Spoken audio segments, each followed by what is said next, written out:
Not a conventional Studio Ghibli movie in the sense of just sort of the history. What? Did you know you are a noob and it's actually pronounced Ghibli? It depends on who you ask.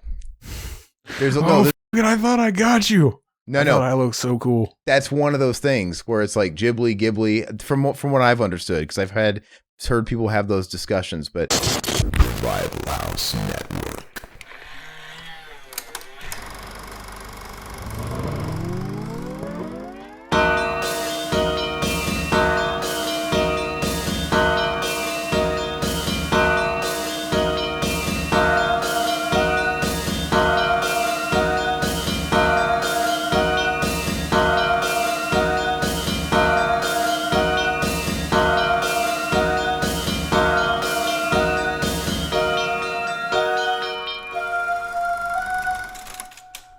All right, what's up, everybody?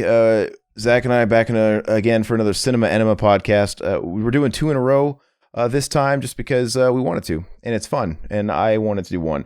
And Zach, I guess since we were just discussing it, I wasn't clear, but maybe people might be wondering why we had a lapse in week. Do you just kind of want to go over that, just in case everybody's curious? I'm just trying to find a new job, guys. I'm figuring shit out. There you go. But anyway, if you're listening to this, that means we have a Cinema Enema up for last week, which was Being John Malkovich. That was Zach's choice. This week is my choice. Really quick before we get into the show, obviously we're going to get topical. We usually talk about what we've been watching, news, if there's any. But since we're doing 2 weeks in a row, probably not a lot's changed since last week. So it might be getting straight to the meat and potatoes. And then we have a topic point, usually a movie, filmmaker, genre, it could be whatever. Anyway, before we get into that, please like the video, help us out in the algorithms. Please subscribe if you're new, and just check out all the shit we got. We got tons and tons and tons of stuff.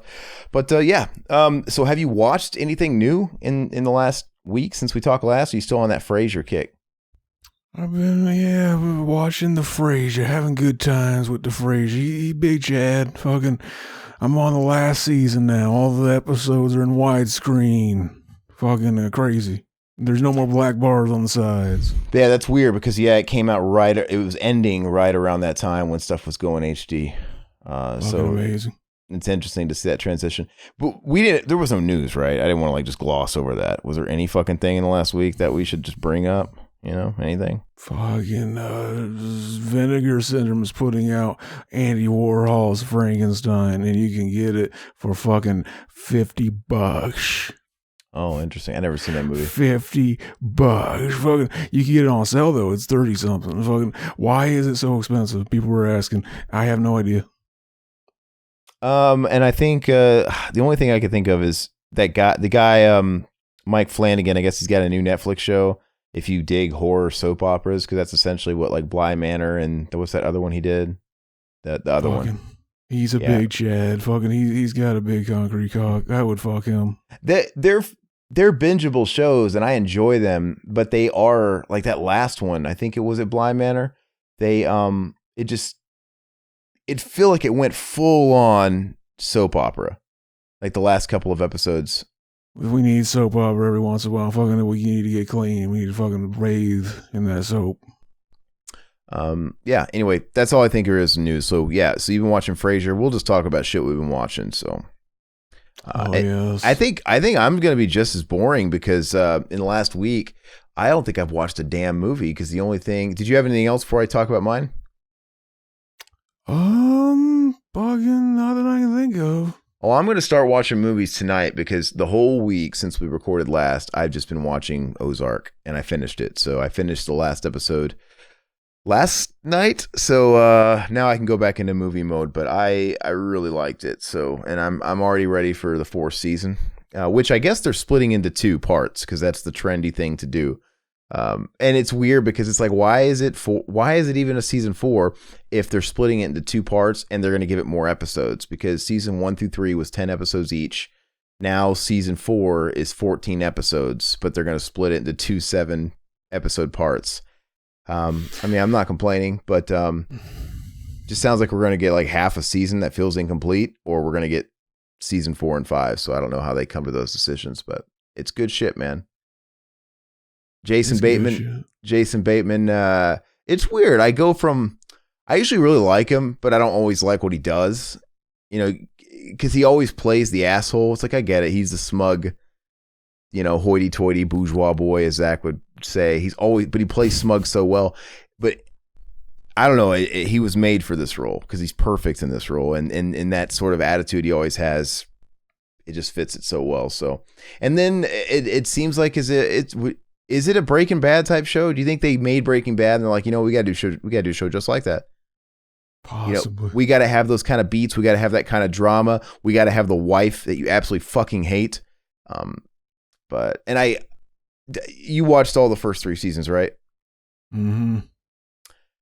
I was kind of sad when when the brother, the bipolar brother, spoiler alert, got offed or whatever, because he was actually he's exactly what that season 3 needed.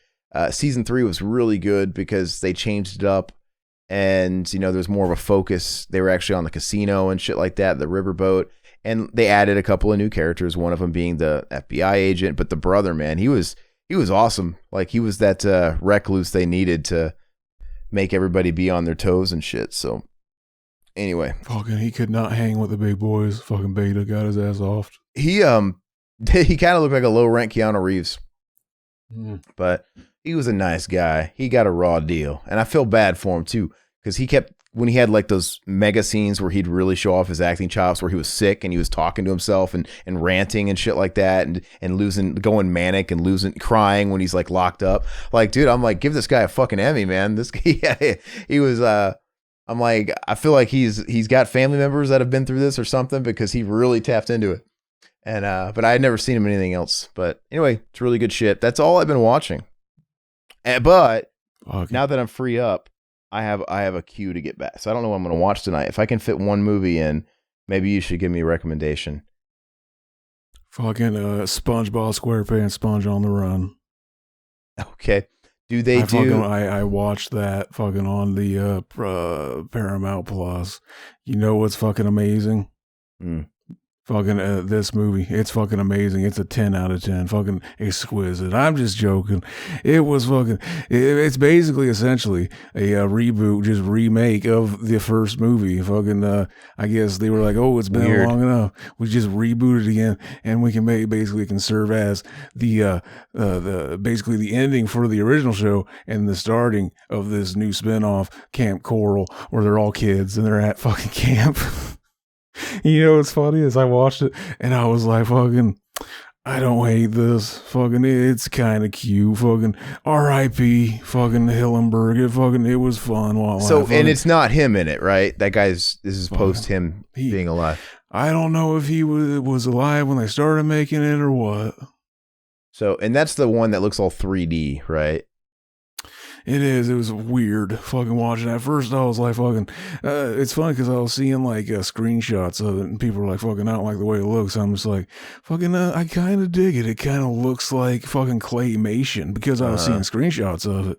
And so when you watch it fucking not like that, it's like, now it doesn't register as claymation at all. It just looks like fucking, yeah, it's animated. Weird. Fucking, it was weird, but fucking, well, I forgot about it after a while. Paramount and, Viacom, I guess. Who is Viacom the parent company of who's who? Because Viacom is the parent company of MTV and Nickelodeon, and obviously that's under the Paramount umbrella. I think Viacom's the big daddy out of all of them. I think. Fucking I want to say Big Com, if you will. They're Viacom. They're the Big Com umbrella. The Big Com umbrella under all that shit, which they all thrive and live. Anyway, so they're doing the same thing with Rugrats. You see that 3D Rugrats, and exactly. I found out that it's just remakes of the original episodes. Like Mac posted on Facebook or whatever, and it was them doing the reading for the voices. And I'm like, what is this? Why is it 3D? And I'm like, I recognize these lines. My ball, give me back my ball. And you're like, I know that episode. Like, what the fuck? And then I was like, just reading everybody's comments, and people were saying, yeah, it's like it's a remake. It's like they're just remaking classic episodes in 3D. Did they just remake one episode or a bunch of them? I don't know. I was getting conflicting information. I don't know, but why would they get him to redo the voices? It was literally the same. Like, they were reading it exactly the same way the old school beats were. It's like the fucking Metal Gear Power Solid. Rangers Oh, upgrade where they fucking it's for a new generation and they added the fucking comic book filters and fucking like transitions. that's hard to watch. I tried watching those ones, and I'm like, it's just not the only way and reason I watch Power Rangers as a grown ass fucking man is because of nostalgia, not because it's a great show. So when they fuck with the nostalgia and it's not how I remember it, it's like, well, there's no value here for me anymore. So, but yeah, I don't understand the Rugrats thing and why are kids just impatient with 2D? Gay? No, are kids just Kids are just gay.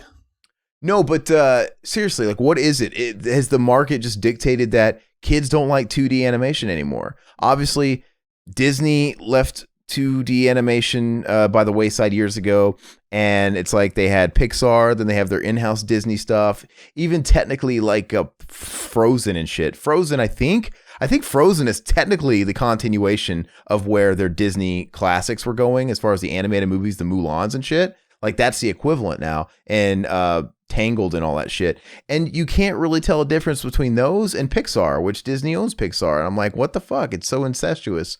And but kids, I think it's the equivalent to 2D games. I think when people see a 2D video game, they're like, oh, indie title. It's cheap. It's an indie title.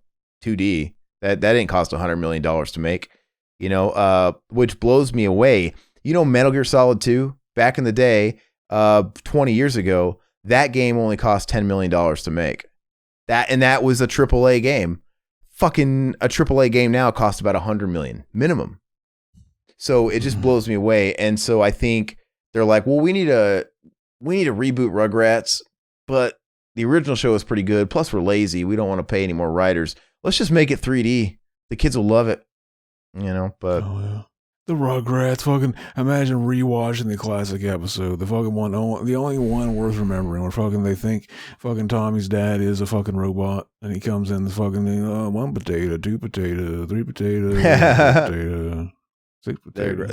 The first 2 seasons are great. I mean, all the classic episodes are in that first couple of seasons, and I remember one great episode. Fucking the rest of them, I could take or leave. I like them all. They're all nostalgic. I remember the one where fucking they go to Tommy's grandpa and grandma, and he said he heard his schmagegi. He heard his schmagegi. Yeah. Dee Dee's parents, yeah. Fucking the one that this is kind of past the prime of the show. It's funny because when I went back, because it used to be on Hulu, now all that shit's on Paramount Plus. But when it used to be on Hulu about 5 years ago, they had all the Nicktoons on there. And I just sat in my apartment at the time and I watched all of them. Like, oh yeah, this is going to be a fun thing to relive when I get home and de-stress from work. I'm like, God, I'll be watching this for the next month. And I have all these memories of all these episodes. And then when I watch the show goes to shit like midway season 2. I'm like, what? I thought the show was good in my mind, I felt like the show was good for 5 years or something. Because Rugrats ran for so long. It started in 91 when I was 5 years old. And it literally ran past high school. So it was just, probably even further. I mean, it might have been on, when did that show fucking go off? I was probably college age. But I was way out of that shit when they started having the movies and stuff. I mean, I was old. But yeah, so when you have a show like that that's been around so long. Fucking boomer. Well, I saw this first movie in theaters. Amazing. I like it. But anyway, yeah, so all those classic episodes that I built all these memories in my head, they're all in the first season and a half. It's probably not even like a full 2 seasons. And then Ren and Stimpy's like that too. Ren and Stimpy, the first 3 seasons are good, but like the fucking classics are into 2. And even it's not that much. It's so funny how I think it's a mixture of time stood still when we were younger. It felt like those few years we had as adolescents, they just feel like they took up so much time. Because at the time, when you're 5, when you're 6, when you're 7, when you're 8, a show that was really good for 1 or 2 seasons, that's like a quarter or a third of your life. So I think maybe you're looking at it in that scope. Like, oh, it's been around a third of my life. Now it's like a fraction of my life. And I also just think the power of syndication. Because it's like, I maybe for that 10 years, I was watching Rugrats from the age of fucking, well, no, not 10 years, but from the age of maybe 6 or 7 to 11, they just beat those fucking episodes over and over and over and over and over again. So I don't know. But Doug too. Doug was just around for a few short years. So anyway.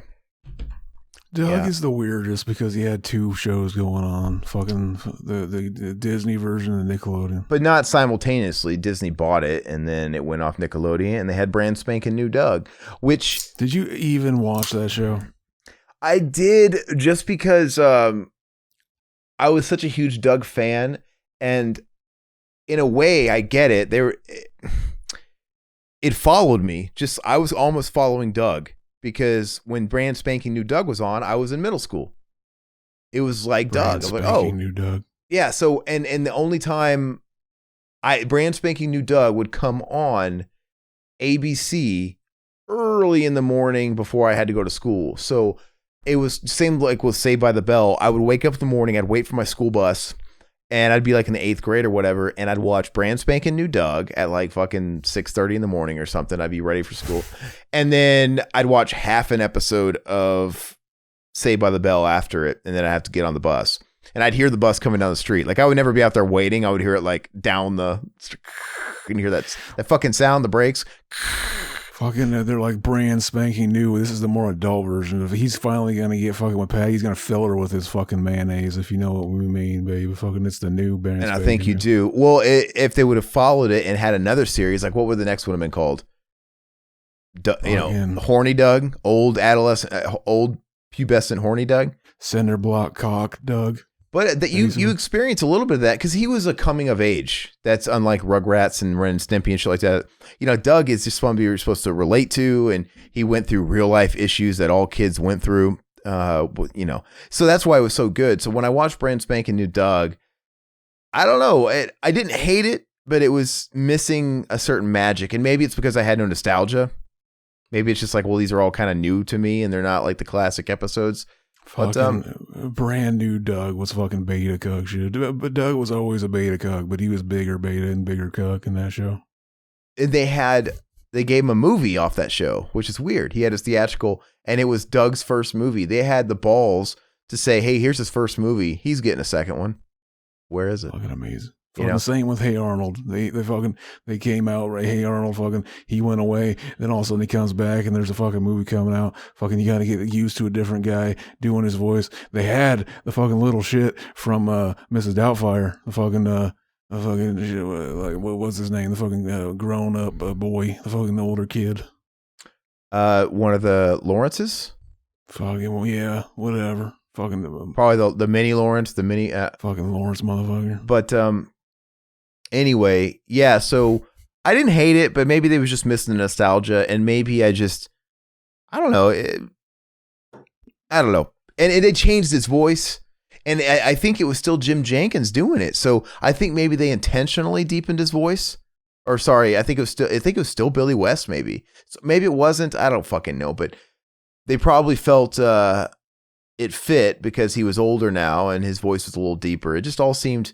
But then again, everybody else was the same. Like Skeeter Valentine had the same voice. Patty had the same. But everybody was the same except Doug. So I don't know. But yeah, but you kind of, if it was supposed to be a coming of age type show and it was supposed to represent real adolescence, technically he was in middle school. If that show would have went on a couple of seasons, by the time he made it to 8th grade, I don't know, man. Some people were getting hand jobs in 8th grade. Blowjobs. Fill up patty mayonnaise with your mayonnaise, fucking Doug. What the fuck are you waiting for? I wanted to see Skeeter Valentine fuck someone's ass with his nose. Fucking, what if he just filled up? Skeeter is the one to fill up patty mayonnaise because they both have the fucking cum in their name. They're both members of the big cum fucking enterprises. Perhaps. I don't know. Anyway, and then on the topic of that, it's cool we're talking about this because we don't have a whole lot else to talk about as far as what we're watching. But this whole Nickelodeon resurgence in streaming. I did watch the Rocco Netflix movie when it came out a few years ago, and I enjoyed that.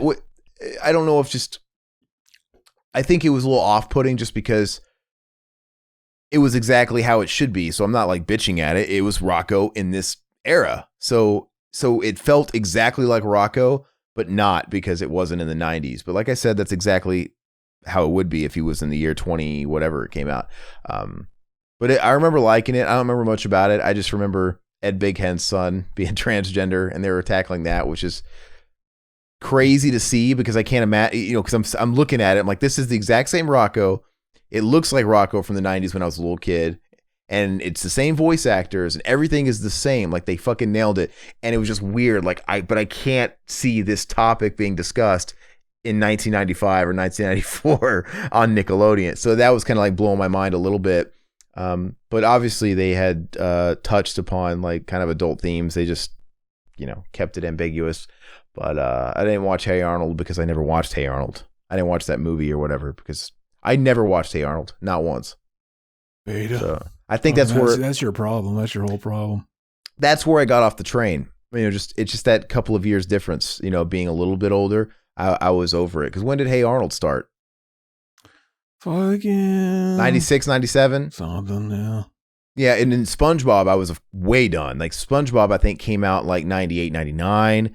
Hey Arnold was a couple years before. Yeah, I just missed it. I think I was over it by like 95, 96.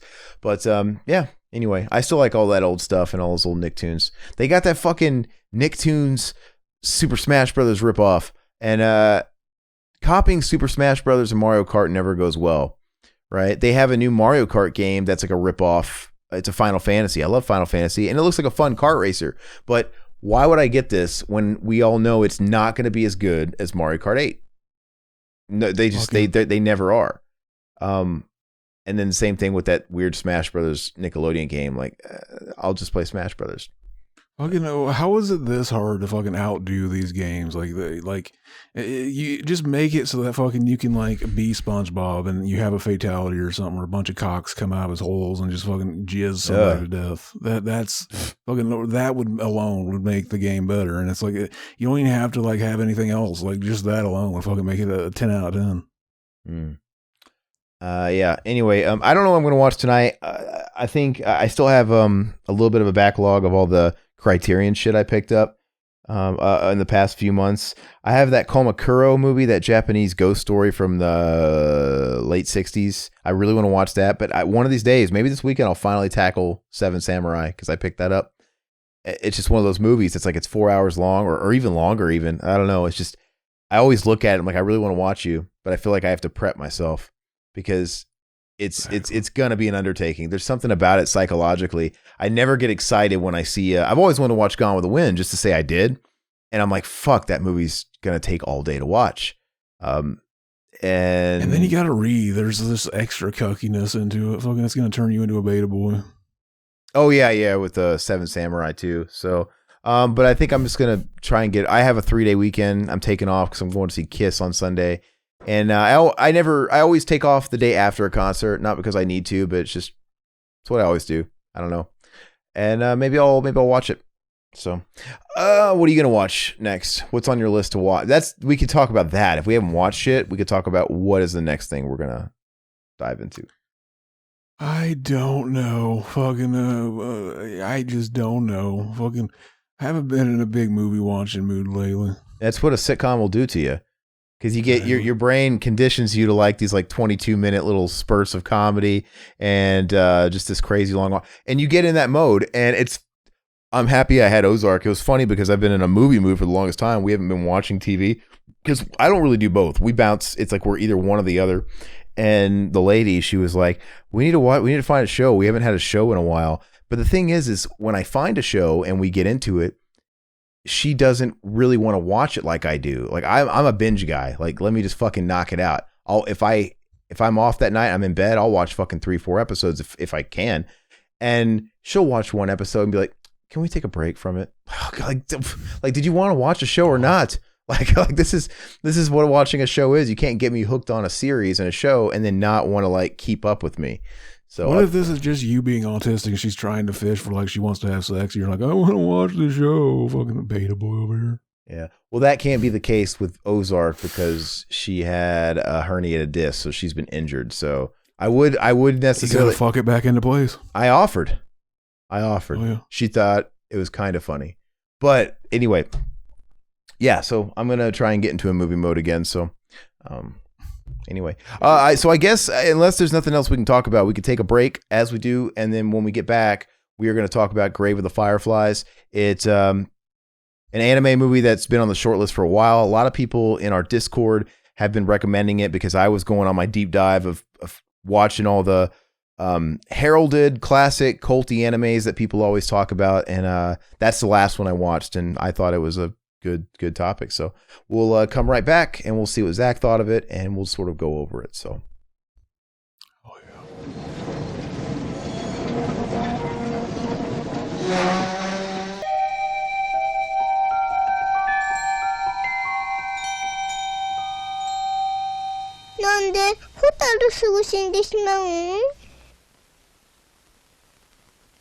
All right, everybody, welcome back. So the topic of the hour is the Studio Ghibli movie. Not a conventional Studio Ghibli movie in the sense of just sort of the history. What? Did you know you are a noob and it's actually pronounced Ghibli?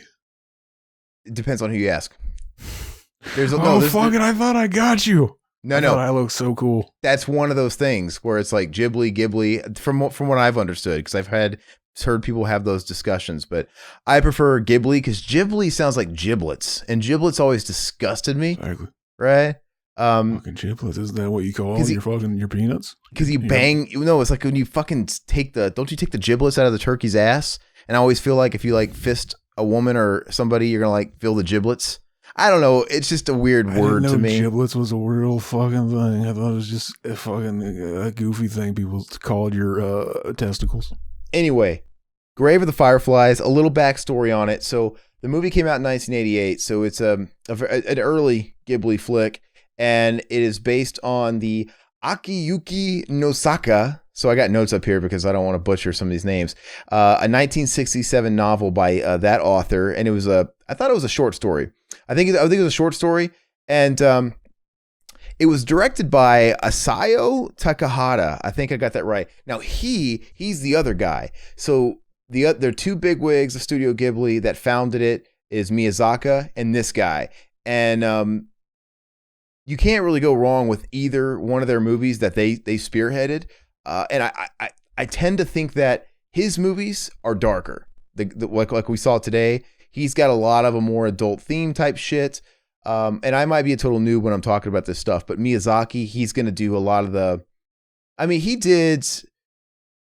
he did Princess Mononoke and shit like that, which is very adult themed too, but he's the one that's doing the stuff that's like Spirited Away and My Neighbor Totoro, which is all really good shit too. But the stuff I've seen of this guy, it's real fucking dark and stuff like this.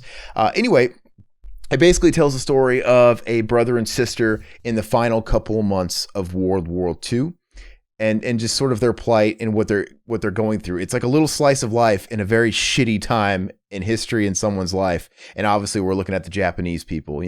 Being American, we have tons of movies about the war from our perspective, tons. So it's very, very interesting to sort of watch a quote unquote day in the life. Obviously, it's more than a day, but a day in the life microscope under two Japanese kids during this time. So I'm not the best. Zach's way better going through like the points of a story. So do you want to do it? And it's really fresh in your head. It's a very simple story as far as like the structure of it, which is beautiful. It's very simple. I don't even think it cracks 90 minutes. Like it knows how long to stay around, and it's super potent. But do you want to like kind of go through the points?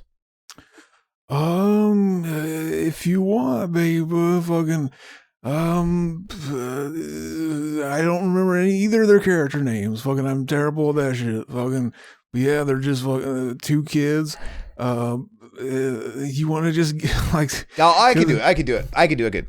Okay, so the flick starts off with a little bit of foreshadowing, which is really cool, and it's really kind of cryptic, and like it literally starts off with. I actually have the date here because I had to take a note. He says, September 21st, 1945, that was the day I died. And that's Saita. And he's like narrating it. And it's just fucking creepy.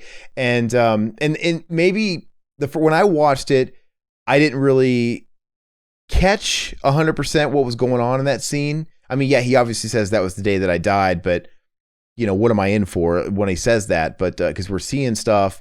But when you finish the movie, like, oh, now you realize what the first scene was, and it's fucking heart-wrenching. But it stars, it's got this kid, Saita, and his little sister, And I think, gosh, how old is Saita? Is he like 12? How old is he? He's really young. I don't know. He's a young preteen. He might be like fucking 12 or something like that. His little sister's like really young. You know, maybe fucking kindergarten age. I don't really remember. But basically, it's the last couple of months of the war, and their father is fighting in the war. They haven't heard from him in a while, so they just assume he's fighting in the war and he's doing his thing, but I think he's more or less MIA. And their mother and the rest of the village and everybody's just trying to get by. They live their lives in fear because they're constantly hearing the sirens when the places are getting those fire bombs and getting wiped out, because the shit they're going through is not the H-bomb. And this takes place in Kobe, Japan, right? So it's not the H-bomb. I think it's what they're called fire bombs. But yeah, they hear those sirens and then everybody fucking freaks shit and they have to take refuge and they got to move town. The mother ends up getting fucking, did she get toasted? She got fucking toasted. So she got toasted and she was a victim of the bomb or whatever. And she just doesn't show up one day. And so they're just like, where's mom? Where's mom? Where's mom? And eventually the older brother kind of finds out, but he's kind of keeping it from the sister. But she gets taken to not a hospital, just like local EMTs and shit like that. So he gets to see her. She's in rough shape. She ends up dying. And he doesn't tell the little girl, and it's pretty heart-wrenching. She's still asking, like, oh, we can go see her in the hospital? Because he says she's in the hospital in Tokyo, right? Like, oh, she got taken to the hospital in Tokyo. She never made it to fucking Tokyo. She never made it out of the village. You know, she's a crispy critter. And they end up, out of desperation, because everybody's fighting for food. Like, nobody has any, they're all rationed out. Like, there's no food. It's wartime. Every grain of rice matters. And they have nowhere to go. The mom never comes back. So they end up going to stay with their aunt, who is, I believe it's the brother's sister, because she treats the mother like shit. And this is kind of heartbreaking too, because these kind of weird broken families exist. My family is kind of like this to a degree. When you watch their aunts treat them like shit and like lower class citizens, like how could they do this to kids? My fucking father's mother was like this. She treated us like second class citizens. We didn't matter. She like loved my older brother because she looked just like my dad, but she hated me and my other brothers because we resembled my mom and her family. It was fucked. So I related to this. I'm like, yeah, these fucking types of bitches exist. But for her to be like she was in wartime, she made them feel like they were intruding the whole time. Right. And she even made like these snarky ass comments about their dead mom. Like, I wonder if they were trying to hint that that's what was going on, or if it was just like because of the situation, it was like turning everybody like, oh, I don't want them fucking here because they're going to take more of my food. And like, we got to save all the food. Like, yeah, were they survivalist mentality. But the thing is remember, she even like took over and claimed his food that he earned, right? The rice and shit like that. And it was just, I don't know, man. I've been there, and I just like, yeah, that shit exists. But for being when they were in wartime, it just blows your fucking mind. Like their mom just fucking died. Like regardless if that was your sister. So the whole time, the brother. See, I'm really scratching my head by the meaning of it, because apparently I've heard the fucking director says that this movie is an anti-war movie. I know. If you didn't read too much in it, I've read about the director's take on it. I'm wondering, if like it's just something lost in translation or something. I will tell you, I know the meaning of him writing this, and it's pretty fascinating. And really quick, some backstory before we go further with the plot. It's not typical of Ghibli because, like, if you guys have HBO Max, they have like the Ghibli rights. So they have a whole section for Studio Ghibli. I was looking for this fucking movie everywhere and it wasn't on there. And it's because it's the one movie in their catalog that's a classic, but they don't have the distribution rights to it, because in order to get the rights to the book, they had to play ball with the publisher of the book. So it's super hard to find. You want to know where I watched it, Aaron? Where? YouTube.com. And they had the whole thing? Not only do they have the whole movie, you can watch the English dub. You can watch the English dub in fucking HD, ripped right from the Blu-ray and illegally uploaded. Very Chad of these guys. Well, they didn't catch on to it. So maybe it's also the responsibility of these publishers to fucking take that shit down, and they're not as big of a powerhouse as Ghibli to do it. But if you want to try and buy it, I had to buy it on Vudu. Like it's not on Amazon. It's whatever. It's not like super readily available. But regardless, it's kind of a weird anomaly because technically it's kind of held behind bars because of that publisher. So, but anyway, back to the story. So the older brother, his number one mission at this point is because he still knows the truth about the mother. He's kind of keeping up this facade because he doesn't want to like shatter and fucking scar his little sister.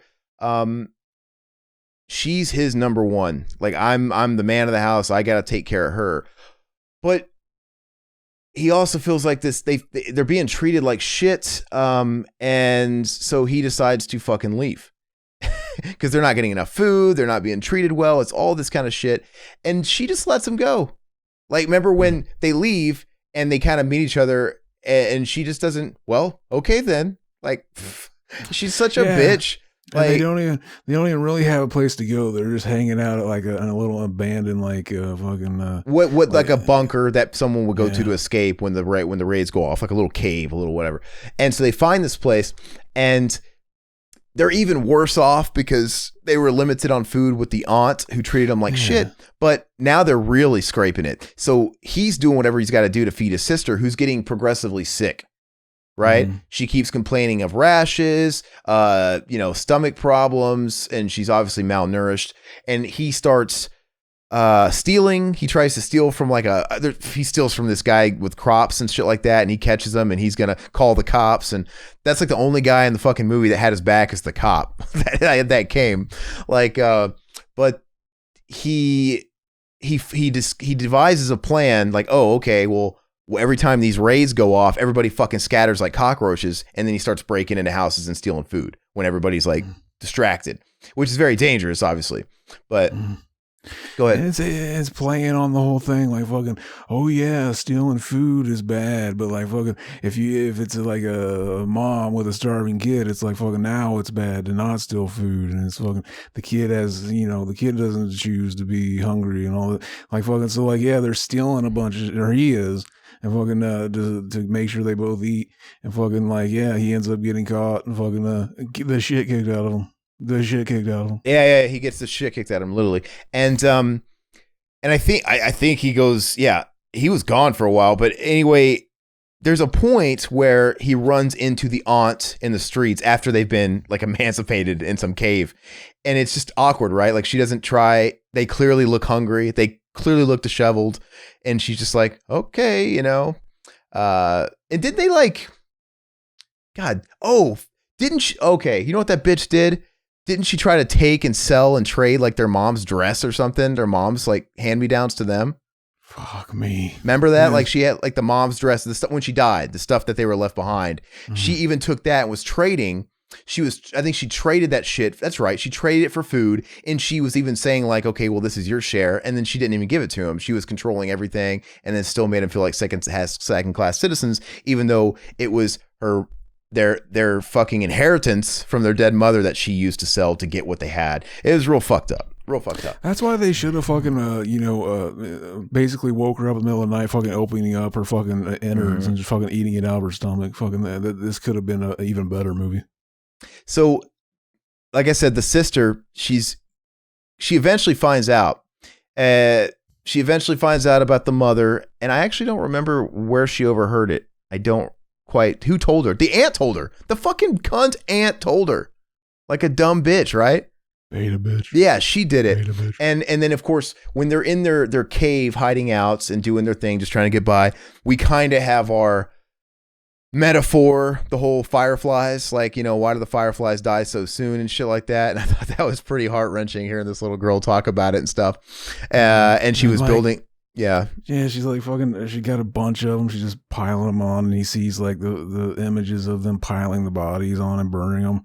Yeah, so it's like, the Fireflies are like, a metaphor for like, fucking, disposable heroes. The light burns out and the fucking death and all that stuff. It is pretty deep. And anyway, so she keeps getting progressively sick. She's hungry. He eventually makes a plan to, because his mother has a little bit of money in the bank, right?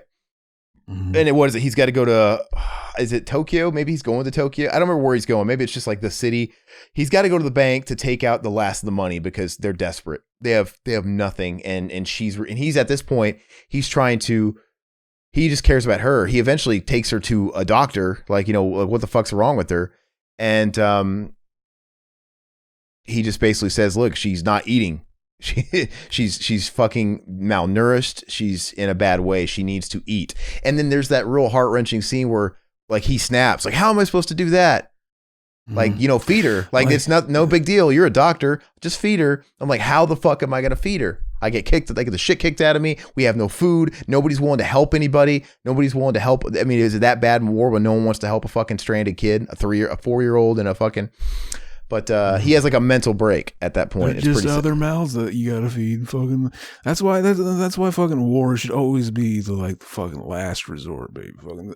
This is what I think about when I think of the shit like that. Fucking the little babies. Fucking gonna die with the Fireflies. Well, that's a real. I fucking hate Aaron for making water. This is fucking depression porn. Well, that's a key scene. Like that's a key scene when he's talking to that doctor, and the doctor's just like nonchalant. Give her some food, feed her. Like, and he just freaks out. And it's really sad because, there's parts of the world where it probably is like that. They probably watch people in America where we're just like, oh, it'd be so easy. Like if your problems can be solved with diet.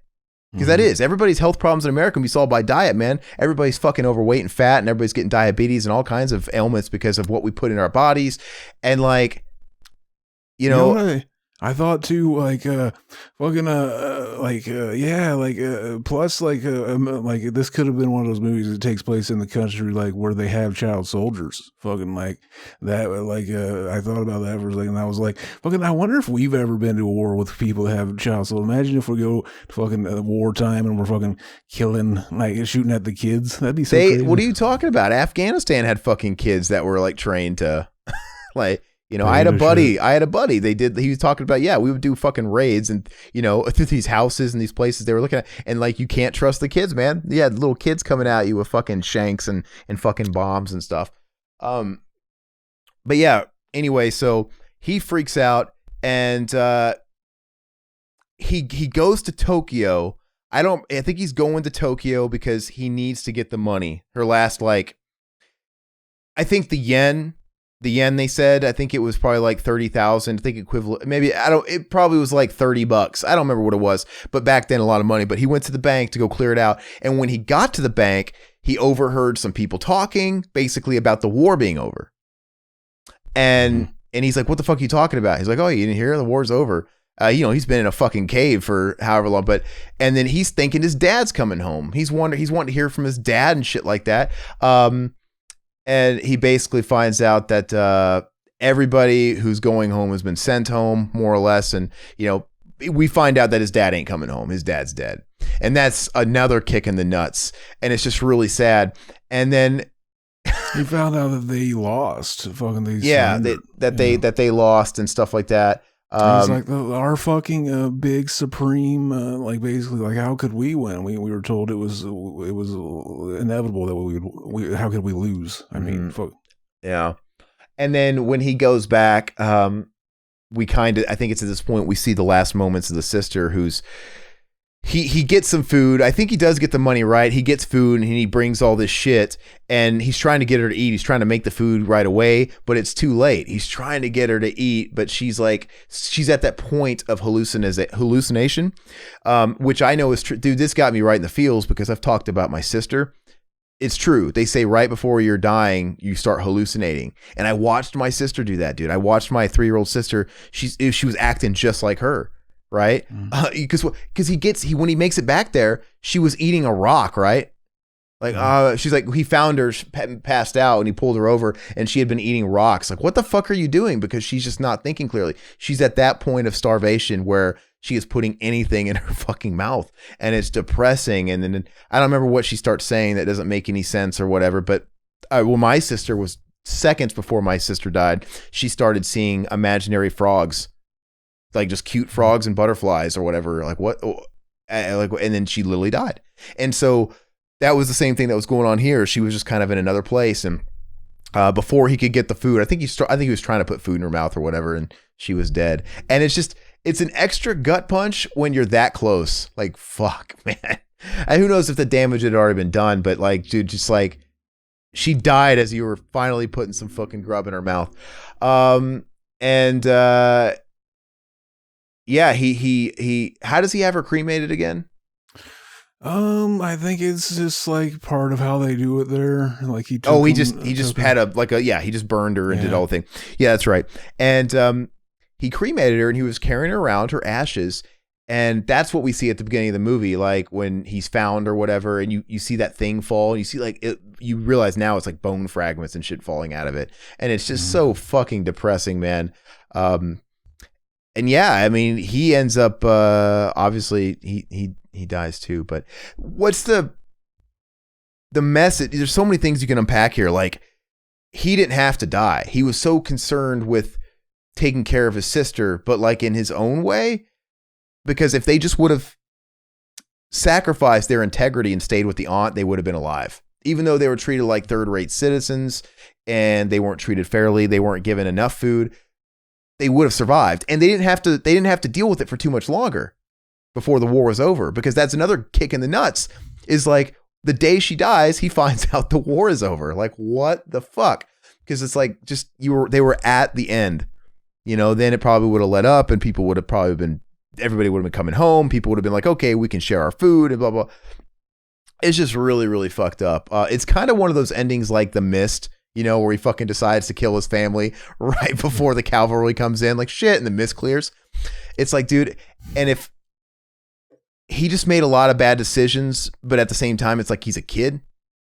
Mm-hmm. So it's this really weird thing to ponder. He made bad decisions, but he wasn't an adult, and he was a kid that was forced into a very adult situation with the parents dying and stuff like that. And I don't know, it's kind of one of these things like, who do you blame in a situation like this? Anybody? Everybody? Who? The aunt? The fucking war? I mean, who do you blame? But it's fucking depressing as shit. I mean, and the story itself, the author, it's a autobiographical, semi-autobiographical story, because and this is why he wrote the story, and it's fucking even more depressing. He says, I wrote this story about me and my sister because he went through that, and basically the story that I wrote is kind of how in my mind I like to tell myself it happened. This is how I wished it happened. Because he says he wrote the story out of guilt and as an apology to his sister, because he says the character you see in the movie, Saika or whatever, he's so much better than I really was. Like he made mistakes, but he was selfless. He was trying to do everything he could. And basically what happened, he says, during that time, my sister died. And I felt terrible because I really believe that I killed her, because when we were scavenging for food, I would eat the food.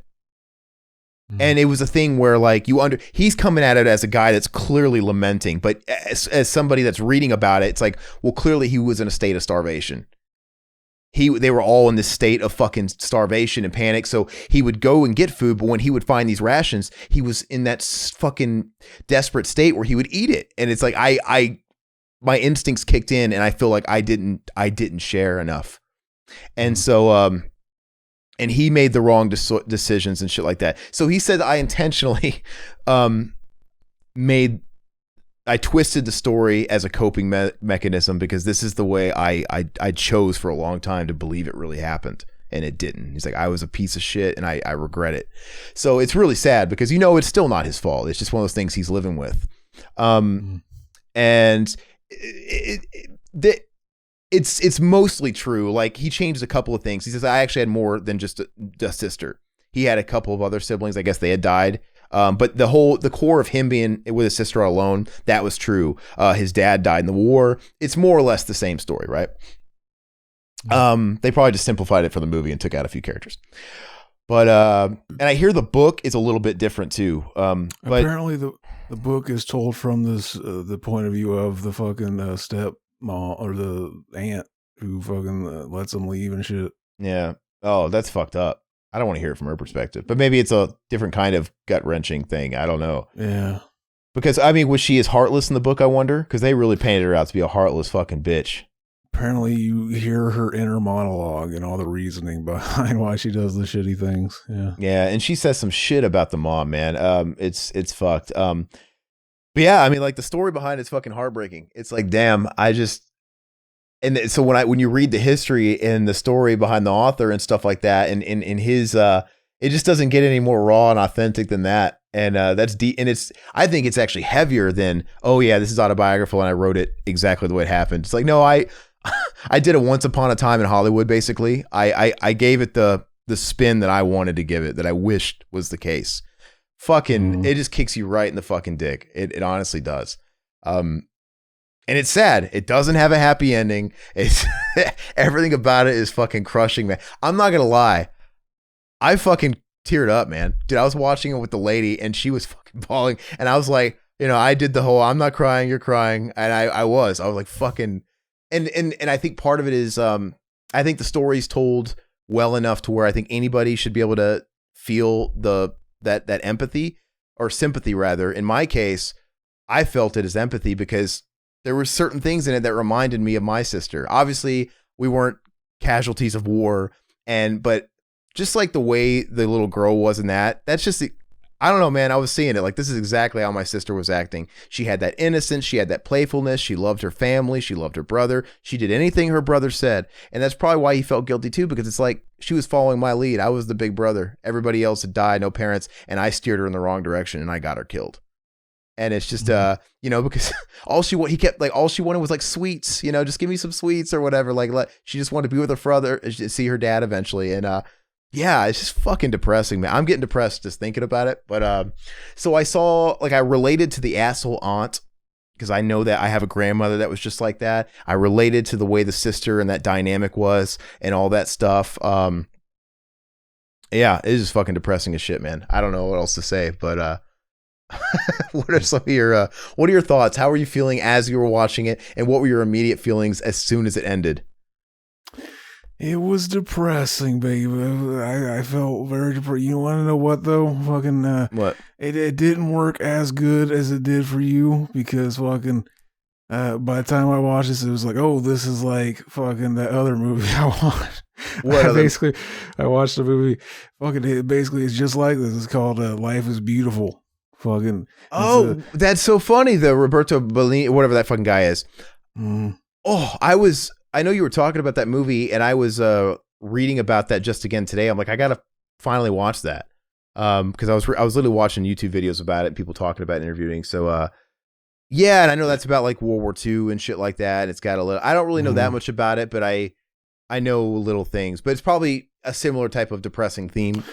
A very similar story. He's basically trying to lie to his son and hide it from him. The brevity of the situation and shit like that. Like yeah.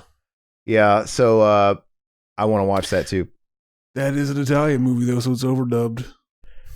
You will not be happy with that. You can't watch. You can't watch subtitles. The Italians, they record their movies with fucking without the audio, and they just dub it later for some reason. Yeah, I know, but it doesn't have like words though. Like, do I have to listen to the overdubbed Italian? That's really fucked up. And is it subtitles or do they do fucking wonky English overdubs? It's overdubbed in English. I could have swore the original was in Italian. I don't think so. Huh? Okay. There's a whole Norm Macdonald bit about that. He's like, I saw this movie, Life is Beautiful. It's fucking great. Only one problem. I went in there.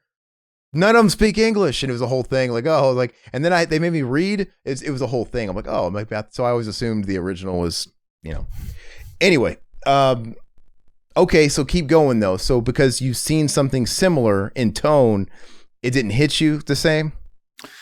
It did. Fucking, I was able to like, oh, this is like fucking when I watched that movie though. Uh-huh. So I was able to, I get it, baby. It's depressing. Fucking very sad. Exactly. This is a depressing porn. With the Life is Beautiful thing, I know that came out like around 97, something like that. I think it was like 97, right? 97, 98. Was that based on anything, or did he like write that Benini guy or whatever the fuck his name is? I want to say it was based on a true story. I could be misremembering that though. I'm actually going to look that up because that's actually interesting. Yeah, 1997. Yeah, so Roberto Benini, he wrote it. So obviously, this movie came out about a decade before that, but you have to imagine in times of war, there's a lot of stories like this in real life that really happened. Mm-hmm. You know, it just whether it was Nazi Germany or the other side in Japan or in fucking Italy, wherever, Poland, which is nuts to think about. And that's why it's so good though, because you're looking at this fucking snow globe with these fucking two little kids. We're just looking at their perspective, but you have to imagine it had to have happened all over the world. So we're seeing this, like what happened in a day in a life or week in a life or however long it is with these two kids. And you have to amplify that by however many million or whatever. And it's pretty fucking terrible. But anyway, what are your overall thoughts though? Besides, okay, it was like Life is Beautiful. What are your overall thoughts about the flick? It was depressing. It was depressing. And I watched at a time where I'm already bummed out about shit. Fucking exactly. What'd you do to me? Fucking why you do this though? Yeah. Fucking the animation was nice. Fucking pretty full. I like, dude. What do you think about the Ghibli animation? They're I don't know what their studio's called. I think it's just Ghibli Studios. But their animation is nice. They're like the Japan equivalent to Disney, but they make more adult shit sometimes, you know, because Japan's just different than America, the way we do shit. But their art is nice. And when you watch something like this, in 1988, it looks fucking great. It looks super timeless. It doesn't look old. It doesn't look dated. It looks pristine. There's something about hand drawn like that, pre-digital, right? It just looks so timeless. And you could have said, I'm sure that cleaned up on a Blu-ray you could say that came out in 2010. You'd be like, all right. It just looks fucking fantastic. You might have happened to look it up while the Blu-ray was out of print or like before they got another stock in. Cause I saw it on there for on Amazon again and everything. Oh, wait, the Blu-ray? Yeah. Fucking, I saw it on there recently. Okay. I think it was pretty cheap too. Fucking like $12. And they have this like giant Ghibli set that keeps going out of stock. That's really cool, but it's all on HBO Max, and I just bought this on Vudu, so I own it now. It didn't cost a lot on Vudu, you know, but anyway, what do you give it? Fucking at least a 7. You're fucking only a 7? Oh, at least a 7. Damn. I probably 8. Probably 8 for I had to go down the boxes on like what did it take for me. I have to give it a 10 out of 10. I'm like, pacing, perfect. Did it fucking hit me in the gut? I mean, even if it depressed me and made me want to eat a bullet, that's what a movie should do. Whether make me happy, make me do something. Yeah, I don't know. I think I felt carved out like a fucking jack-o'-lantern after I watched it.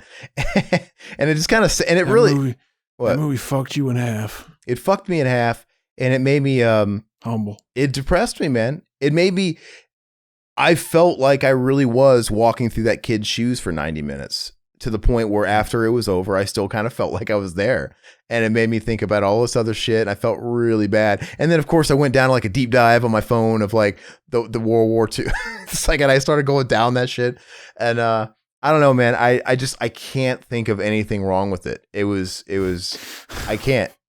I was thinking about the quote all wrong. I was like, fucking, he was talking about this doesn't have an anti-war message. So I'm thinking about like, I was overthinking it. I'm like, is he saying like fucking, this is like a necessary evil? I was just like, what was he trying to say if this isn't an anti-war message? I don't know if there was an overt broad war's message besides all the shit that was happening. Obviously war is not good. I I was when I was thinking it though, I was like, how does the fucking Fireflies metaphor even work? You know, the shit, if that wasn't the intention. Well, fucking yeah, I see what he meant now. I just think more than anything, it's just like it's just to look at the characters, and it's like, dude, the fact. What would you do if you're like a 12-year-old boy in that situation? Would you make the right decisions? You know, adults don't even make the right decisions half the time. So he made the wrong decisions on leaving home, but the adults should not let him make those decisions, right? But the adults were fucking turning the blind eye. It was fucked. So I don't really know if there's a anti-war it can't be pro-war, for fuck's sake. Like, no movie that's pro-war makes you fucking feel like that at the end. But yeah, no, I think it's a 10 out of 10. I mean, I sat on that for a while. I'm like, I think it's a masterpiece, and I'm officially sold, man. Like, when you watch a movie like Grave of the Fireflies, you watch a movie like Perfect Blue, or there's a whole bunch of them. Once again, like, these movies could translate into a Western audience in live action. And, I mean, it actually might not translate as well, to be honest with you. Like, I don't know if you handed Grave of the Fireflies to Christopher Nolan or whoever the fuck, and they decide to cast Ben Affleck in it, or what. I don't think they could do the drama as well for some reason, because it's still got this interesting flair that only is accomplished with animation. But more or less, I mean, it was adapted off a book. That book could easily just be adapted into a live action. And I don't know. It's not like I'm watching Aladdin where there's a fucking monkey fucking being goofy and silly, and there's a fucking genie turning into Jack Nicholson. You know what I mean? It's a very serious topics, and I don't know. They're great. They're really, really good. And I'm no longer closed-minded with the animation. So I need more. I need more. But I think I'm getting all the heavies out of the way. Now I think I'm ready to go to like tier B. Like, I got all like the Ghibli. We're talking about like mainstream stuff. Like, some of the Ghibli movies are some of the highest grossing movies in Japan. I think the top 3 movies of all time in Japan and is all Ghibli shit. And obviously Disney in the last decade, they bought the distribution rights to Ghibli. So when you see the Blu-rays here in America, they say Walt Disney on the top, even though they didn't have, all they did was distribute them in America. It's kind of gross. I'm like, I don't want to see Disney on that, because I want it to be separate. I don't want this to be Disney, but they have to have their fucking grubs and everything to a degree.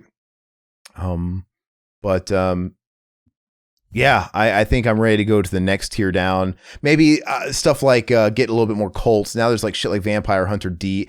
I still am not crazy about the idea of going like into full weeb territory. I don't really want to leave the territory I've been. I want to keep watching shit that I could see adapted into live action if you really wanted it to. But you should watch more Ghibli. Is that your first Ghibli? It was, baby. Yeah. And what's funny is they knew this movie was so depressing that when it came out in Japan, they put it out as a double feature with My Neighbor Totoro, which was the first, I think, or right before at the same time. And My Neighbor Totoro is that's probably their most famous. That's they use it as their mascot on the logos and shit. That big fat guy. You always see his plushies everywhere. He is kind of the cutesy guy, and people kind of like, he's the cutesy mascot. And My Neighbor Totoro is really good too. But it's definitely like, this is the one kids are going to love as well, because it's kind of a whimsical. So they knew they were going to fucking hit people with a sledgehammer, and they're like, hey, My Neighbor Totoro comes right after it. You know, obviously we fucked up if they did that first in Grave of the Fireflies, because that's defeating of the purpose. But yeah, so it's like, it's like when you watch a horror movie. When I was a kid and I would watch a really scary movie that would freak me the fuck out, I had to like turn on the lights and watch Cartoon Network or something. Like, I gotta fucking 180 this bitch. I gotta like, it's not nighttime. I'm not alone. I'm watching Ren and Stimpy or something. So it's like, yeah, man, it's like we got to hit him over the nuts with this fucking child death, and then we'll give him My Name is Totoro. So they could have made it not so depressing if it ended with him eating her or something. Look, I'm sorry. Oh, you're so good. No, that would just make it even more depressing. Yeah. But I still can't believe like they assumed kids would be watching that to put a double feature with I don't know, because it's weird how rating works, because we rate stuff R or whatever for fucking violence and nudity and cussing. Stupid words, for crying out loud. And we've already talked about that with TV, like World Trade Center shit. You see people fucking falling out of the buildings and dying on live TV, and then somebody says, "Oh fuck," in the background, like, "Oh, we'd like to apologize for the swear words." Like, what? We just watched murder happen on live TV. So I think it's similar, because why would you? You'd be more. You think you'd have to have a talk with your kid about seeing something like this first. Obviously, it's not like smut, but it's like real world horror. It's like, look, there's no language in this necessarily. There's no nudity in this necessarily. But you're going to see some depressing shit that's real. I mean, like, to me, that's worse. You know what I mean? I think it raises more questions from a kid, maybe. I mean, think about it. Parents were gripping their seat in Turtles 1990 when Raphael yelled "damn" in the New York damn, like, what? They just thought this was the cartoon that their kids watched, and this turtle saying "damn."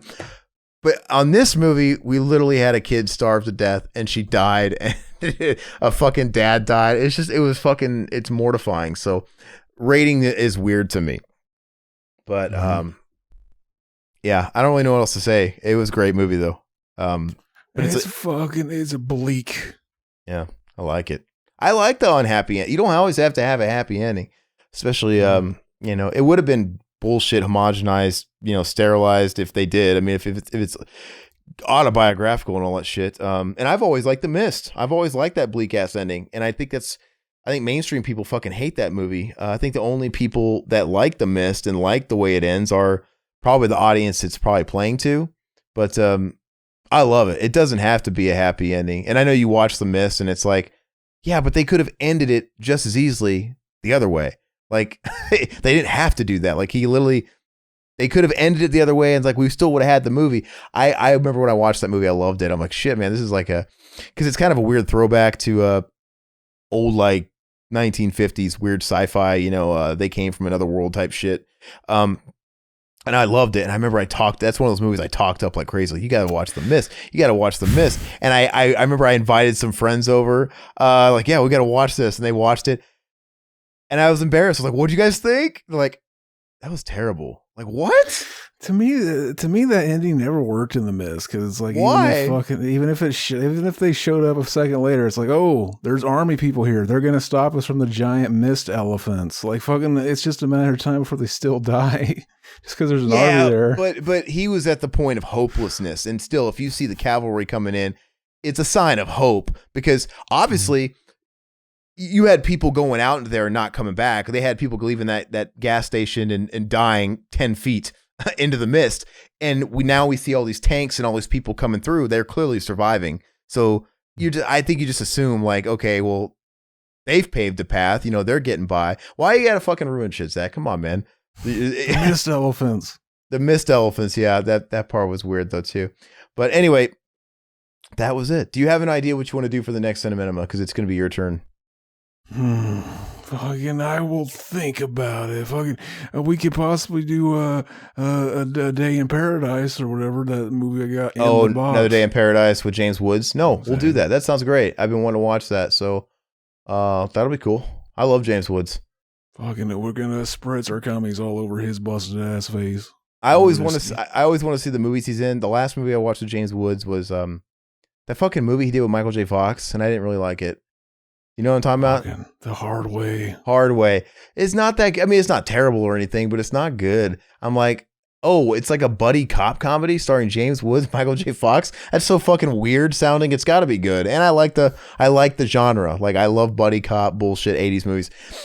And that actually might be early 90s. I don't even remember when it came out, but yeah, there's just something about it. Like, this isn't working. Like, their dynamic isn't working.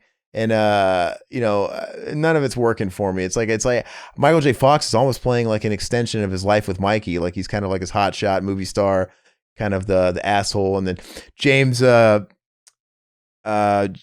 whatever the fuck his name. Why did I forget his name? James Woods. He's like the fucking hotshot detective. I work alone. That's fucking, he's that guy. But it's missing the mark though. I don't like Life with Mikey either, to be honest with you. Not a very good movie. Beta. It's not that good. Not that good. Anyway. All right. Well, I guess that's all we got, guys. Thank you guys for joining us. I think it's about time we need to start having talks. It's late December. we got to figure out what we're doing for Halloween. We got to have some sort of theme. I know the new Halloween Kills movie's coming out in the middle of October, so maybe we kind of make it so that can kind of fit in with it. We got to find some kind of theme, but we can't let the season pass us by without celebrating it in some way as far as our BTM show and stuff. But yep, if you guys are new to the channel, please, once again, like the video you just saw. And if you are new here, subscribe to us and check out all the content. We've got hundreds and hundreds, if not thousands of videos.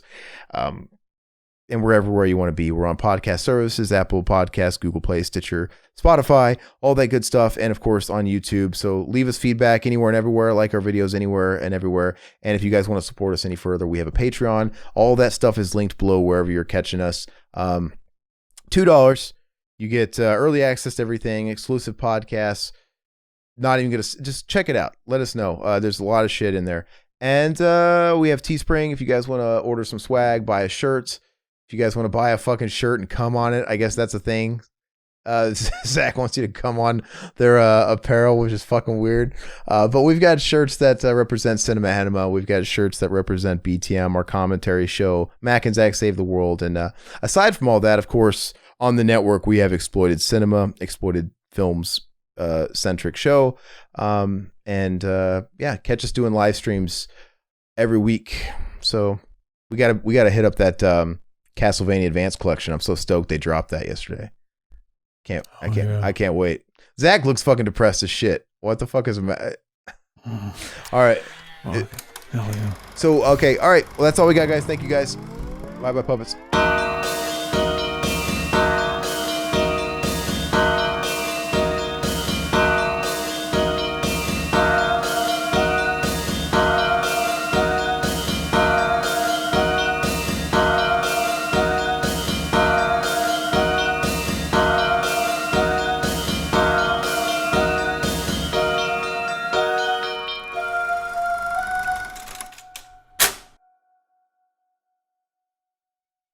Revival House. 2019, y'all.